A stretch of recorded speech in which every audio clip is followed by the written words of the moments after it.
So for this lecture, we're going to introduce ourselves to the mean. And this will be the first numerical measure that we come up with in this class. Now, I'm sure you're probably familiar with the mean, or otherwise called the average. But what this is this is a measurement that's computed by you sum up a set of terms and then divide by the number of terms. Now, rather than calculating a mean, what I really want us to take away from this is coming up with the relevance in statistics and being familiar with the statistical notation associated with that mean.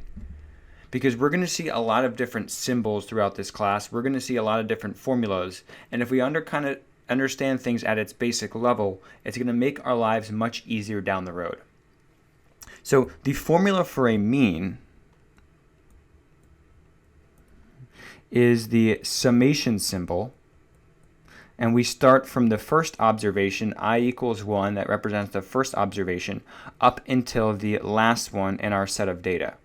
And xi represents an observation. And we sum up those observations and divide by the total number of them. So what this represents is you take the first observation plus the second, that's what the summation means, plus the third, and we do this for all of the observations in our data set. So ... just says there's an arbitrary amount of observations in there. And then we divide by the total number. Now what we have just computed is what's called the sample mean. This is a statistic. It's associated with a sample. If we were to find the mean of a population, the notation would look exactly the same, except now we would be summing up all of our observations associated in our population.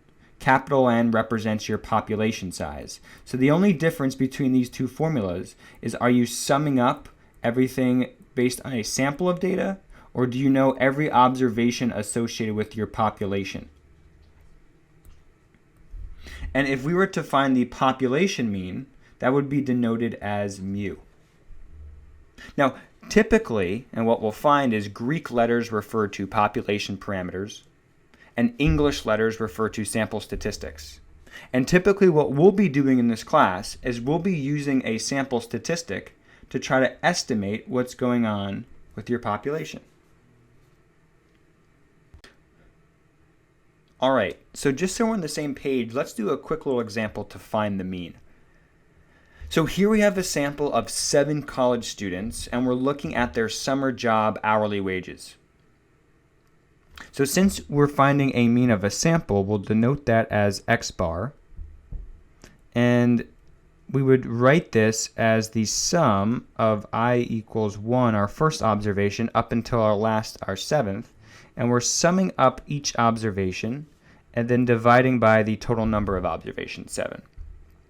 So in this case, we have an observation 11 as our first, 13 is our second, and we would do this up until the 7th observation, which is 15. So if we were to sum up all of those observations and then divide by the total number, we would end up with a mean of 16. So 16 represents the average of those 7 observations in our sample.